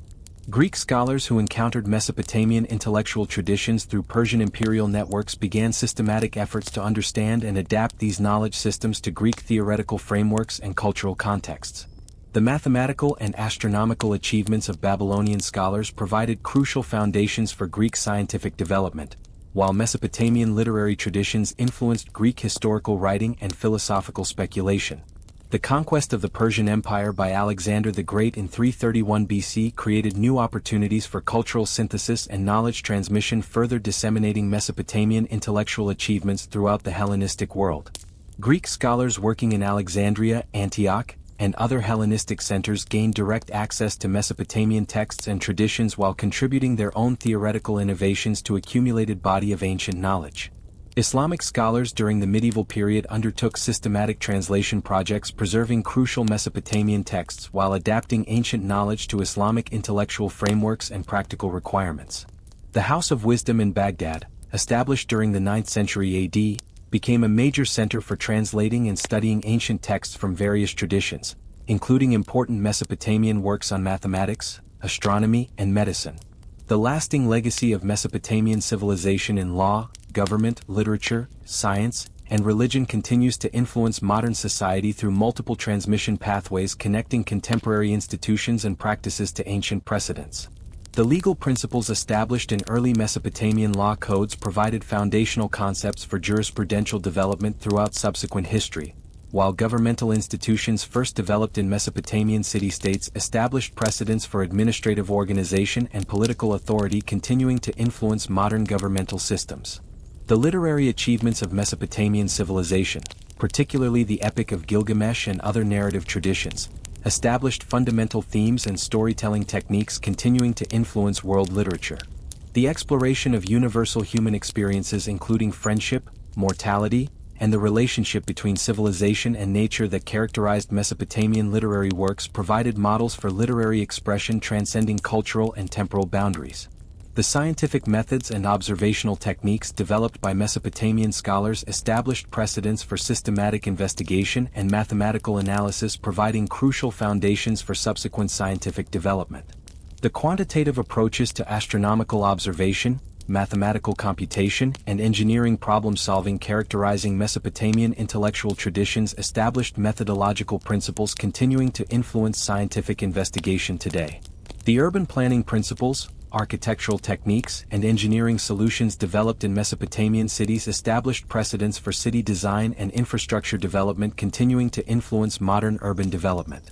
The systematic approaches to water management, transportation networks, and public space organization characterizing Mesopotamian urban planning provided models adapted and refined throughout subsequent history while remaining fundamentally relevant to contemporary challenges of urban development and resource management. Thus, the Persian conquest of Babylon in 539 BC marked not the destruction of Mesopotamian civilization but rather its transformation and integration into broader patterns of cultural development, carrying its achievements throughout the ancient world and beyond. The sophisticated governmental institutions, technological innovations, intellectual achievements, and cultural traditions developed over nearly 3 millennia of Mesopotamian urban civilization provided crucial foundations for subsequent human development while establishing precedents and principles continuing to influence modern society. As you drift toward sleep tonight, let these images settle gently in your mind. Picture the first farmers planting seeds along the Euphrates banks. See the scribes pressing their reed styluses into soft clay, creating humanity's first written words. Watch the great ziggurats rising brick by brick toward the sky. Hear the wheels turning on ancient roads. Feel the weight of Hammurabi's stone bearing his laws. Marvel at the bronze-clad Assyrian siege engines. Walk through the blue-glazed magnificence of the Ishtar Gate. The cuneiform tablets that lay buried in ruins of ancient cities have been rediscovered by modern archaeologists, providing direct access to voices and experiences of humanity's first urban civilizations. Through these remarkable documents, modern scholars have gained unprecedented insight into daily lives, governmental institutions, economic systems, and intellectual achievements of peoples who created foundations of civilized life. The legacy of Mesopotamia extends far beyond historical influence to provide contemporary humanity with direct connection to its earliest urban ancestors and their remarkable achievements in transforming human society from nomadic bands to complex civilizations, establishing patterns of organized life continuing to shape our world today. Rest now, knowing that every time you read words on a page, you honor those first Sumerian scribes. Every time you check the time divided into 60 minutes, you follow Mesopotamian mathematics. Every time you seek justice under law, you walk in the footsteps of Hammurabi. The ancient Mesopotamians gave us the tools to build civilization, and their gifts echo through every aspect of our modern lives. Sleep well, and know that you have journeyed through 12,000 years of human achievement, from the first planted seeds to the great empires, from simple mud bricks to magnificent palaces, from the invention of writing to the preservation of knowledge for all future generations. The cradle of civilization rocked humanity into its urban future, and we are all children of Mesopotamia. Thank you for joining me on this journey through time. If you enjoyed this story, please subscribe to the channel and like this video to help others discover these peaceful historical narratives. Until next time, sleep peacefully, dream deeply, and remember that you are connected to the very dawn of civilization itself.